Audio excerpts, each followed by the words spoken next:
Hello, and welcome to Sobercast, where we provide AA speaker meetings and workshops in podcast format. We're an ad-free podcast, and if you enjoy listening, please help us be self-supporting by visiting Sobercast.com, look for the donate link, and drop $1 or $2 into our virtual basket. We hope you enjoy the podcast. Have a great day. All right, Mariko. I'm an alcoholic. Hey, Mariko. I'm really nervous. Sarah asked me to speak months ago, and I spent months not thinking about today because I didn't want to stress myself out. But here's the day, and I can't get rid of it now. Here I am. Let's see. My sobriety date is December 31st, 2011. I have a sponsor who has a sponsor, and she knows she's my sponsor.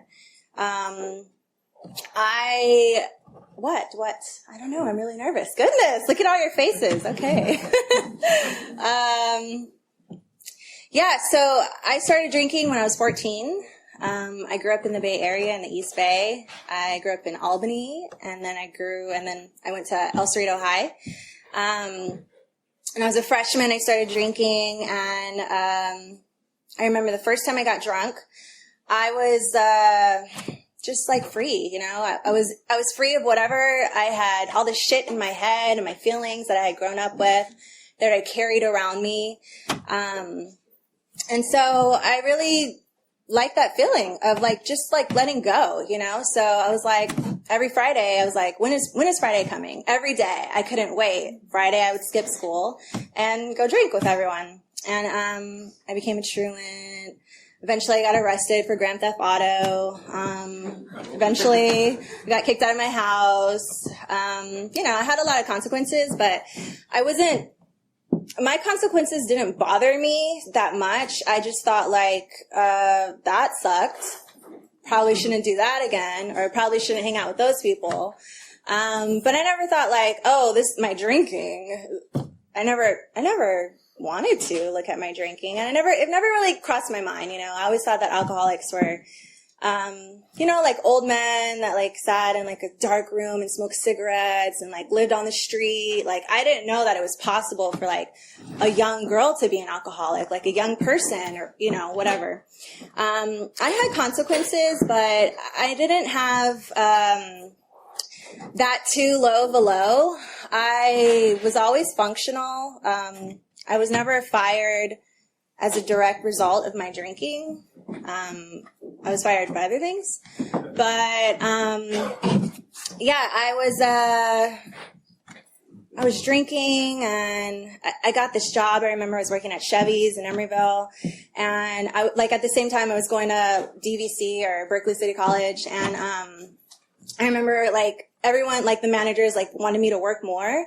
And I was like, I only need to work 2 days a week. Like, why do I have to work anymore? And it was like just enough to cover whatever expenses. Like, I was living at home. Like, I didn't have high aspirations, I guess you'd say. I just wanted enough to get by and like do whatever I was doing, you know? So that was cool. And, eventually I got accepted to school in LA. And I went down there, and within a month of being on my own, I realized I was an alcoholic. It went really fast, and I came to an AA meeting, and everyone was like, not everyone, the speaker said what I felt, what I needed to hear, and that was the first time anyone had ever said the things that I was thinking. I had been in therapy for many years, and therapy didn't really do it for me. For some reason, it just didn't cut it. And when I came here, I realized, like, okay, this is the reason what is going on with my life. This is the reason why my life is the way it is. Why I've gotten in so many fights and so many tears, and, you know, all these broken friendships, and why I can't keep a job, whatnot. So at the end of the meeting, everyone got up and like held hands, and it was really weird. And you guys were like, keep coming back. It works if you work it. But to me, it was like, God, God, God. Like, that's all it sounded like. And I was like, ooh, cults. So I was like, I'm not going to be here, but I am going to do controlled drinking. So I drank, I tried to drink controlled, and I started with white wine, and that didn't work. I ended up in getting kicked off of a plane and strapped down, and yeah, it wasn't good. And then I tried red wine, that didn't work, and then I just gave up, and I was like, well, I'm an alcoholic, so I'm just going to drink like an alcoholic. So I did that, and my feelings kept just piling up, and it was like I always had this thing that I called like the New Year's Eve curse. Like it's not my fault, of course. There's a curse on New Year's Eve. Something bad always happens. Like one New Year's Eve I was working and they made me work. Like, how dare they make me work on New Year's Eve? So I'm like, I'm going to get really drunk. So towards the end of the night, when it was midnight, I was standing on top of a table drinking, pouring champagne down my customer's mouth, drinking it. That's not good. They told me, go home, or, I said, no, I'm not going home. We're going to call the cops. So I'm like, great. The New Year's Eve curse, another New Year's Eve, I got in a fight with a pregnant lady, like, oh my God. And so I'm like, I'm just not going to go out on New Year's. And so 2011, the night before New Year's Eve, I went to a party with my sisters, and it wasn't like anything horrible. Like, it was just like a normal night of drinking. Like, I woke up in the morning and I was like, hey sister, what happened last night? And she was like, you pissed on someone's lawn, you slapped our friend twice, you're dancing really inappropriately with some woman and our friend's boyfriend, and you made us go to Taco Bell, and then you didn't have any money after you ordered all this food. And I was just like, oh shit, like, it's my bad.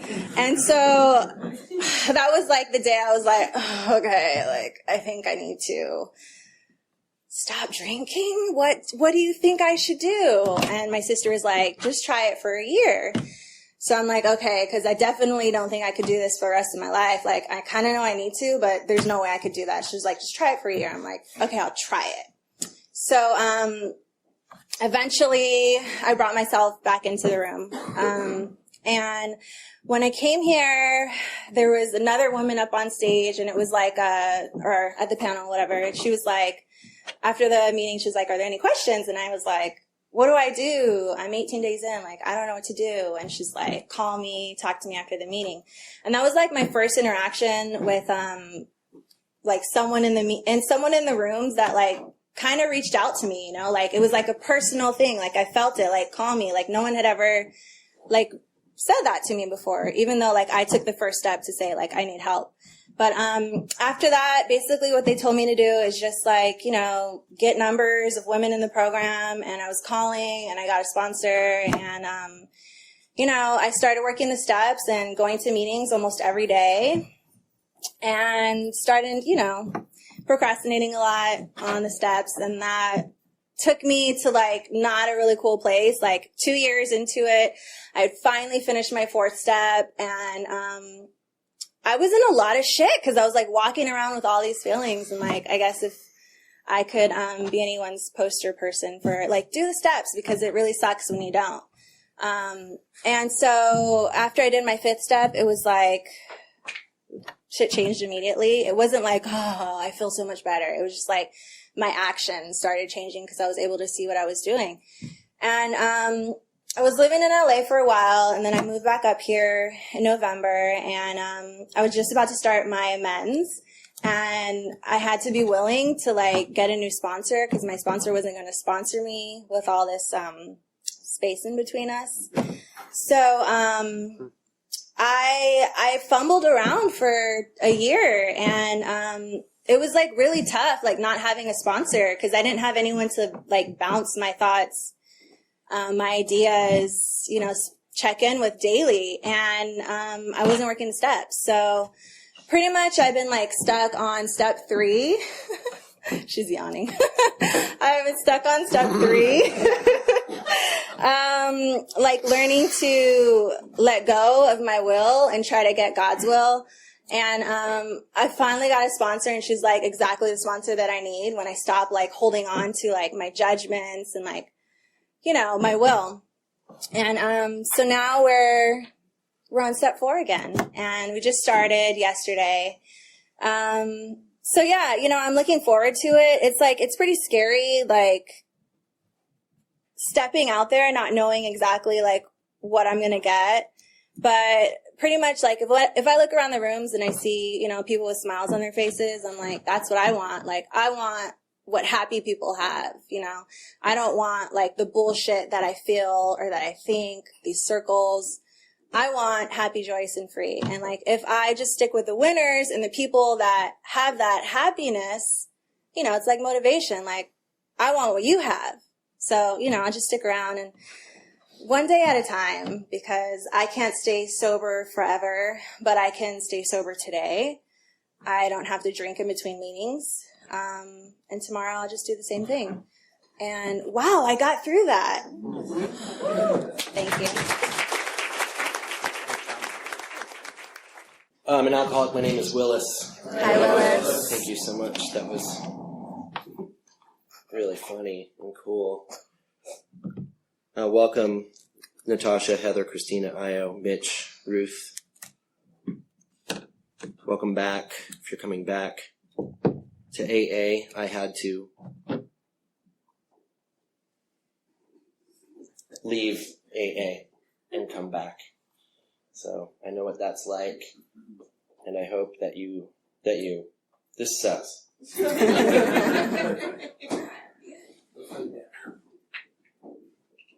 How are we doing? Can you hear me? I don't know what that means. Okay, that I know. I hope you catch alcoholism. That was something that used to be said in AA meetings when I got sober. I rarely hear that anymore, if ever. I rarely hear AA referred to as a lifeboat. I don't know why, but people who welcomed me to AA meetings when I was new, I would hear that in meetings. I also heard that I had a disease that was in the parking lot doing push-ups. Not going to use that one. Just not my spiel. My sobriety date is July 24th, 2002. I have several home groups, what I call home groups. One of the main ones over the, I'd say that probably the last 11 or 12 years has been the Upper Room, Wednesdays at 8 in West Oakland, 12th and Magnolia. Currently, I hear we're moving. I don't know about that. I have a sponsor, and I have currently a sponsee who just finished the traditions. Like, he just kind of went, like, week after week, reading with me and, like, doing the stuff, and I was just like, what's this guy's problem? Like, he's real, do you know what I mean? Like, it's interesting, he's older than me. He's got a kid in college, you know. His life path is just very different from mine, but we have a lot in common, namely, for me, what sounds like in him is a physical allergy combined with a mental obsession to keep drinking. And that was something that was articulated by one of you guys at one of my first meetings back. And I really, really knew that people in AA had a solution to the thing that I happen to suffer from, which was getting drunk every day and suffering. So I started my path for my education in sobriety and recovery with no place to live, no job leads, no money, no savings, no ID, like no ID. So that was fun. That's a good thing to remember, though. It was really, really hard to put all that stuff together and to remain patient with myself day after day until things one by one began to manifest. Something that was told to me right off the bat was, it gets better. Things like, the job will find you. Just keep putting one foot in front of the other, doing the next right thing. But the most important thing that I paid attention to in my first days back was take suggestions. And I knew that must be important because they're not on the wall.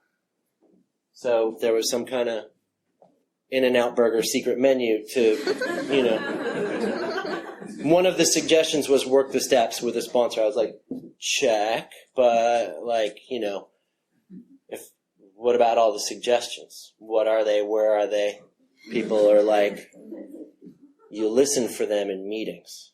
And I was like, fucking, I got it. Right? Tell you what, I wrote it down. I wrote them down. They're like, there's a lot in living sober, but you might have trouble reading, which I did. I couldn't read successfully for several years in the end of my drinking and on into my sobriety. I could read the big book with a sponsor. I got some really healthy. I got some good, practical, good orderly direction out of living sober. There's some old-timey stuff in there, like keep candy. What's that? Keep candy in your pocket or chocolate when you're feeling edgy or agitated. And I was like, really? Like, what is this, a diet program? It was all, why? And like, somebody, very snarkily told me, like, you've been drinking profusely for several years, correct? And I'm like, that's right. And they're like, alcohol turns into sugar in your system. And I was like, oh, I didn't know that. So that really did actually help me, was like keeping sweets on me. And like, I don't know if, and like I love candy bars. So, I mean, it was good. It was a good deal. I was like, it really helped me out. I was getting agitated, and resentful, all the time, every day. But I was going to meetings. I know that I just sort of bypassed the drunkalog sort of,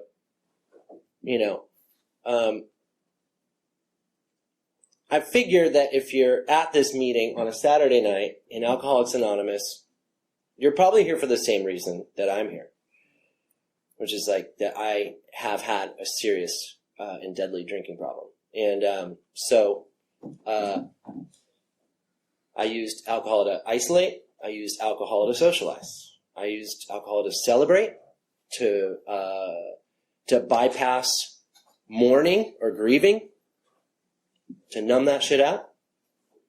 I would get the opportunity to do that full-fledged sober, and that is a real growth thing. I can't wait for you guys to experience if you haven't.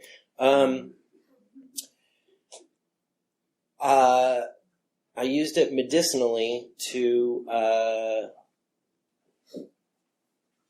reinforce denials about my life and to push away fear.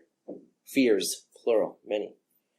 100 forms of fear. And so you might not identify with those things that I've rattled off, right? Like maybe you drank to party, right? But you experienced consequences like being sent to rehab. That was not my path, but maybe that was yours. Or you went to jail, or you have a DUI and you have to have a thing signed or whatever. Like,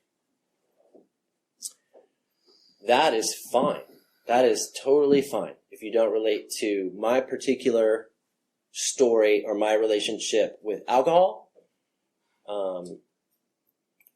or my relationship with Alcoholics Anonymous, which is also like my primary spiritual home. I know that sounds kind of lofty sounding and religious, but this is the place where I was introduced to a spiritual idea that that was my call, that I was responsible for working with and collaborating with and naming attributes for and, working for. And that it has been a really good deal for this alcoholic. I'm extremely sensitive. I'm the family scapegoat in my family. Also the son of a scapegoat, so it's sort of like generationally compounded into me to this day, it's like doesn't, they don't,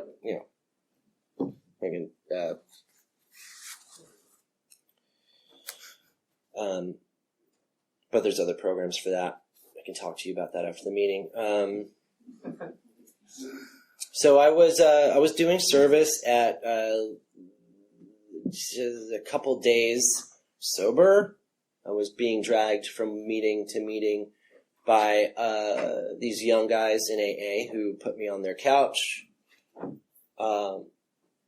Young people's meetings, and they're like, do you want to stay for the business meeting? I really think you should. And I was like, well, no. Yeah, I'll stay. Yeah. Why not? What business? And they're like, so we need a new coffee maker. Do we have any volunteers? Willis, do you want to make coffee? Everybody's like, yeah!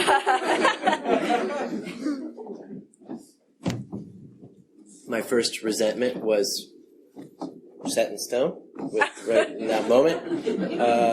It's the same exact coffee maker, pitcher by pitcher thing that's at central office. Anybody who's done coffee at central office knows that is kind of a pain in the ass. Like, do you guys want to get an urn? No? All right. We'll just do it pitcher by pitcher. And like at that time, Monday Night Young People's was about as popular as this, except all hyphy as fuck, out of their tree, teenagers and early 20-somethings, just fucking, yo, man, can I get a latte? I'd be like, go fuck yourself. I should add, is there a swearing clause at this meeting?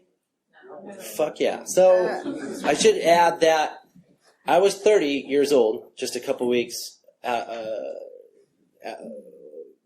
was 30 in a couple weeks, 30 in some weeks. So, and most of these people were like quite younger than me. My roommates were going to DVC and Cal and playing rugby and hacky-sacking and just all sorts of real fun guy shit, you know, like I'm like a cowboy boots and my hair's falling out and I'm just all like, why are you guys so lame? And then I met then Oliver came back from summer vacation. And I was like, there's another room, because it's like, there's like 7 dudes in this house. And Oliver was like ambiguously like straight or gay, like you didn't know. And he was like really pixie faced and very studious. And he was just like, here's this guy. I'm Oliver. And I'm all like, I'm Willis. I want to say I liked him right away, but it was just, I'm going to my room. It was so weird. And at one point I was washing the dishes, because I wash the dishes 3 times a day in that house. Go figure. And I think I was muttering something. I was probably just talking straight out loud shit on one of those dudes. And like Oliver just stood next to me and was just sort of like,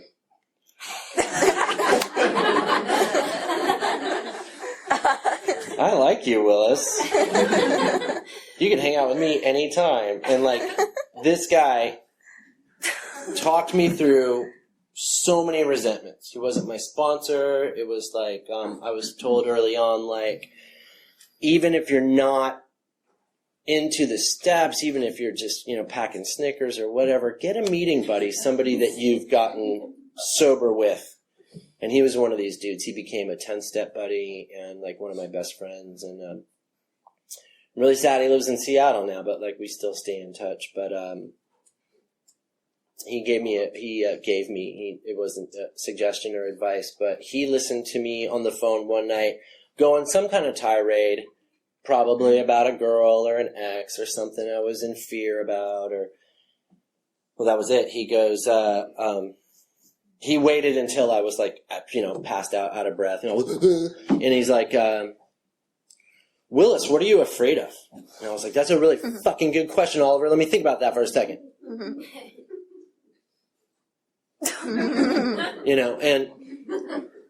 And I had to like get real with him. I had to get he was asking me to be rigorously honest with him in that moment. And I said, I'm afraid of being embarrassed. And like, whatever the situation was, I can't really put my finger on. And like, the further we talked about it, he goes, yeah, he's like, I totally understand that. Is there something that goes along with that? And I'm like, no. But I'm really afraid of being abandoned. I had no idea where the shit came from. And at 6 months sober, I was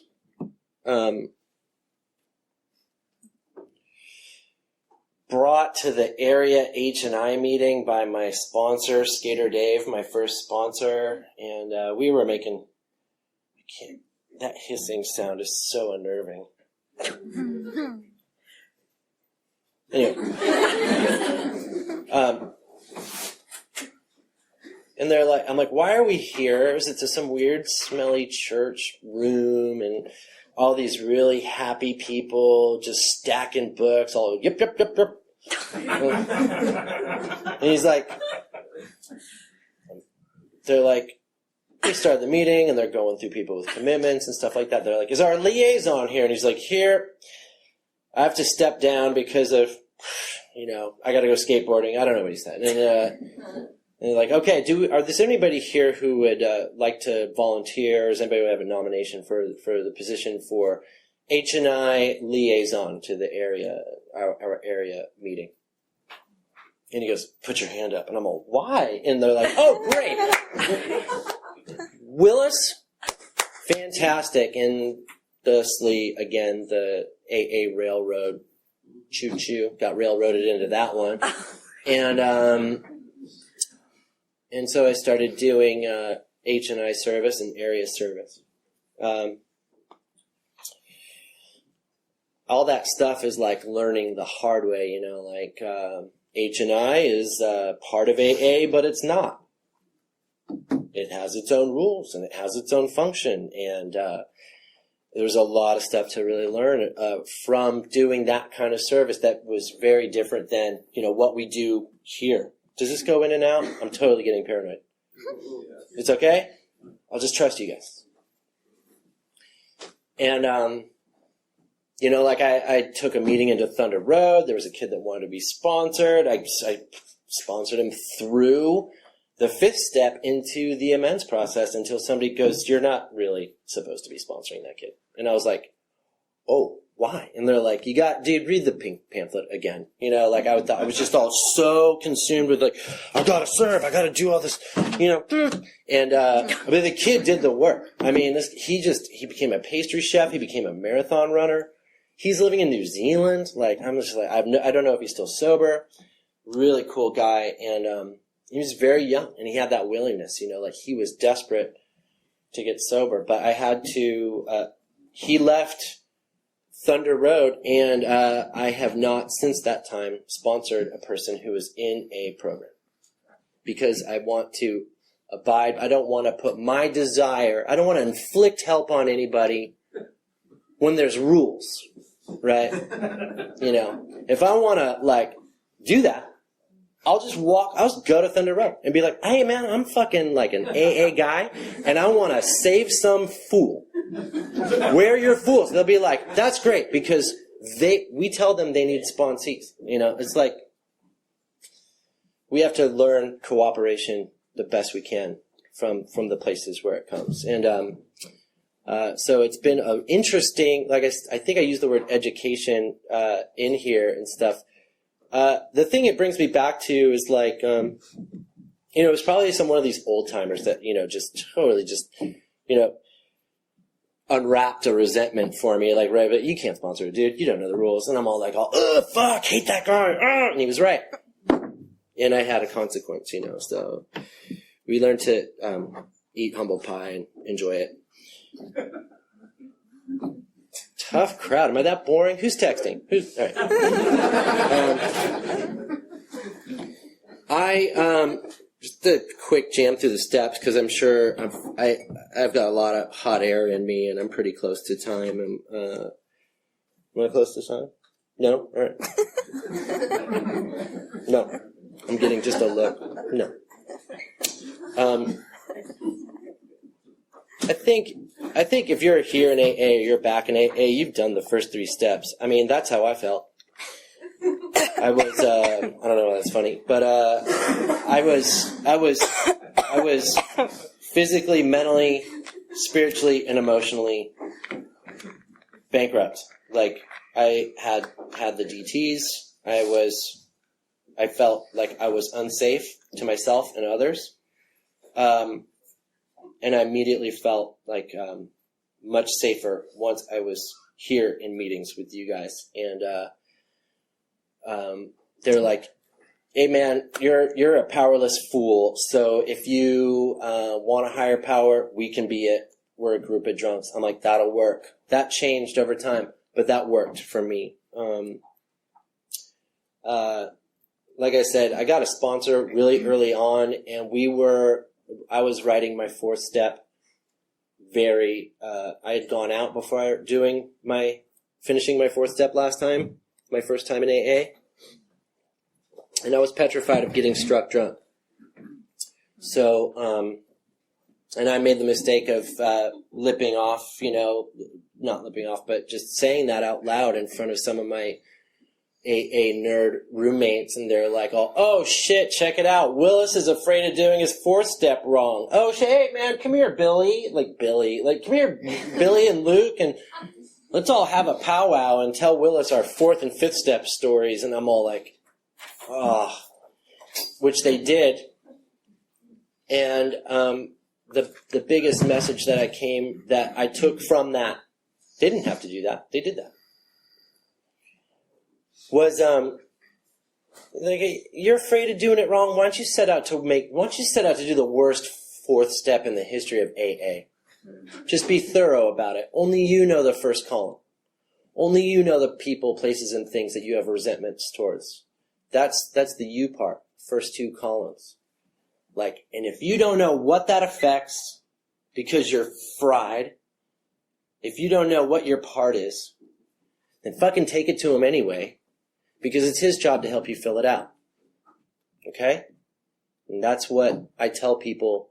It's really crucial for me to express that the only reason I'm sober today is because I got through this process. I got through that fear. And I did like a crappy fourth step. Except that first column and that second column, who and what, like what happened, that shit was as thorough as far as I could remember at that time. And in one night, I was through step 7.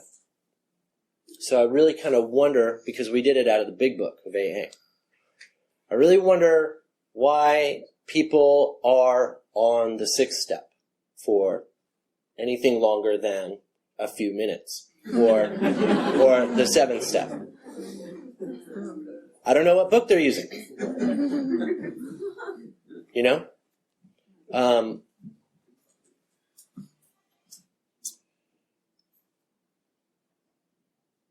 I could be dead. I could definitely be dead. I could be drinking or dead. It even says in the book, this is a life and death errand.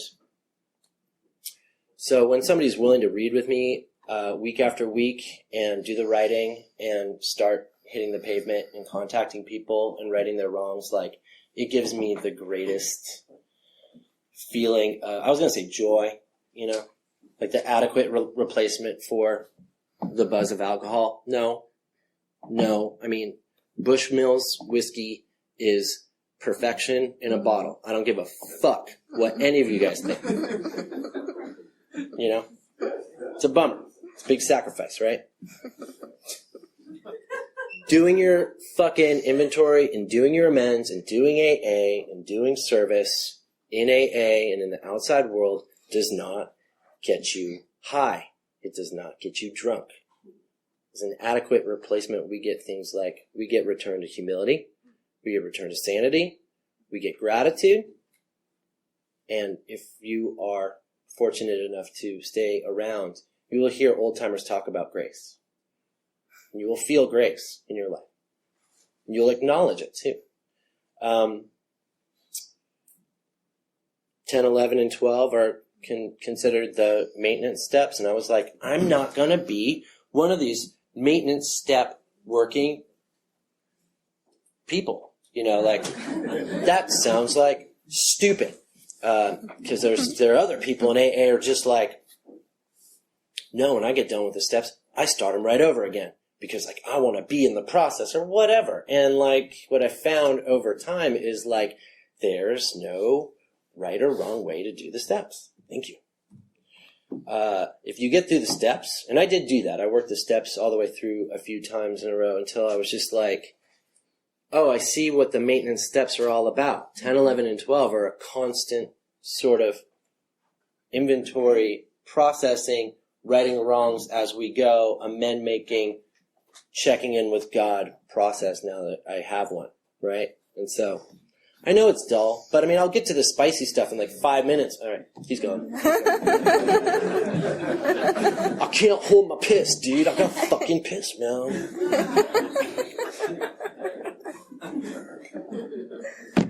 That was me. That was Neo. She's like, fuck this guy, man. Fucking white-haired fool, you know.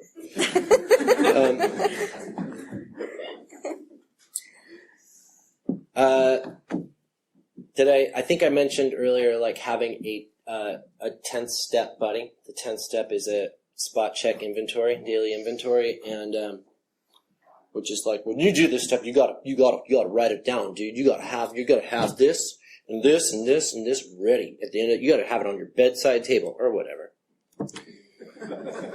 And then because you feel bad and you wrote it down, you gotta call somebody and you gotta talk it out right away. And then you got to talk to God. And then, if you did anything bad the next day, or as soon as possible, you got to go and you got to apologize to that person for whatever. And because, like, I'm a overly sensitive person, out in the world, 43 years old, I should have just stockpiles of emotional maturity and, like, I should just be, like, you know, Halo dude, like walking, just like always doing the right thing, you know, all the right moves. That's not what we get, and I don't trust people who behave that way. You know, they're just all, hey, good to see you. Like, I'm going to share, you know, and I'm all like, wow, that's fucking super awesome. I'll graduate to that one day. But in the meantime, like, I'll get mad in traffic or, you know, somebody will slight me and I'll be like, step off, motherfucker, right? And like, you know, standing up for oneself sometimes when you're an alcoholic can come out sideways. And it's when we do that enough times where we recognize that that type of emotional aftermath doesn't serve us, really. They call it emotional hangover, that we have to, like, really try to bear down harder, I feel, on our behavior and, like, what we internalize and, like, what we are, you know, affected by or offended by. I feel like there's a lot that has changed in my life and in sobriety since the time I got sober. AA has allowed me to think and act freely. I'm not going to force that down anybody's throat or like into your brain, but like nobody tells me what to read. Nobody tells me what kind of art to make. Nobody tells me how to behave to my family or that it's okay to take abusive shit from my family. I come from a really psychologically abusive family, generationally, and I was that person who really wanted this desperately when I got sober, and I was the newcomer, not who put up his hand because he was told to, or because he wanted to thank the angels, or like describe his, you know, pink cloud in 3D. I was not that guy. I was the person going, you guys seem contradictory. This seems very strange. You guys talk talks, but you don't walk walks. And I would find people here and there that did, that did actually walk their walk. And they were usually happy. They were usually doing service of some kind. And these are like the gifts that we can take back into the world and be of service to maybe some of our nicer family members, I laid my grandma to rest after being with her for 9 months in Pasadena, and that was the hardest thing to endure, is her death. Sober, hands down, breakups, everything. Watching my grandmother pass away was supposed to be a super gift. AA's talked about. The aftermath of that was the hardest thing I've had to recover from. And I miss her every day. And she was the only person in my family who loved me unconditionally. It was because of her that I listened when she told the story of the family friend that was in AA. So the message comes from wherever it comes from. And like you got a gut and you know what those messages are. So, before I close, I'm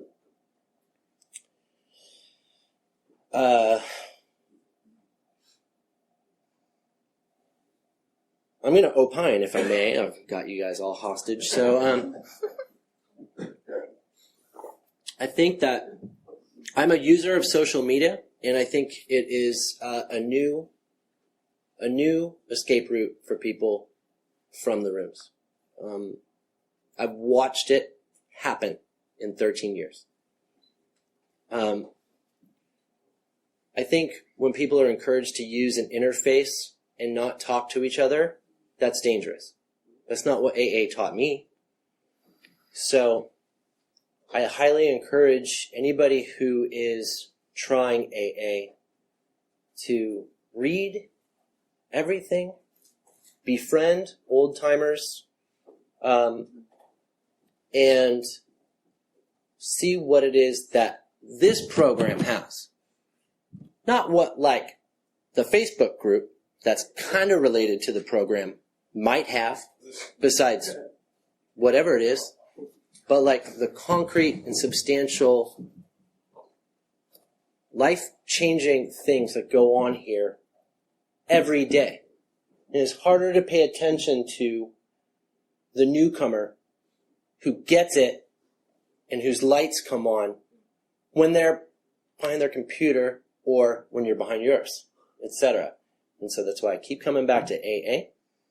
You guys taught me how to ask for help.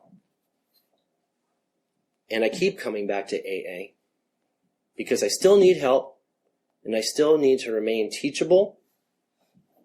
And if I remain teachable,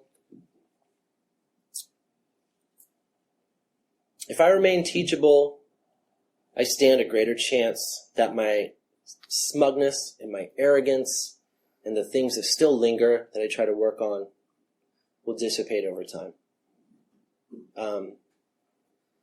So I want to thank you for my sobriety.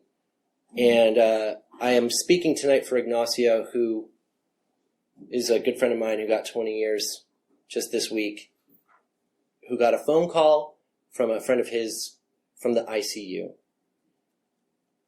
The person had relapsed, and they are so they have liver failure, and they have less than a 50-50 chance of living.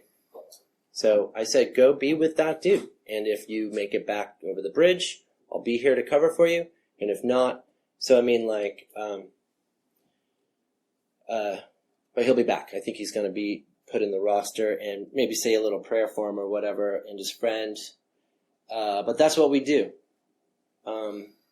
If there's any comfort and solace that he could bring that guy, he was going to do it, And he is the funniest, most outrageous dude I know in AA. He sets the bar for you got comedians that started in AA. Dude, this guy blows them all away, right? So I can't wait for him to be here and share it for you guys. And I hope I've been an adequate substitute. Thank you very much.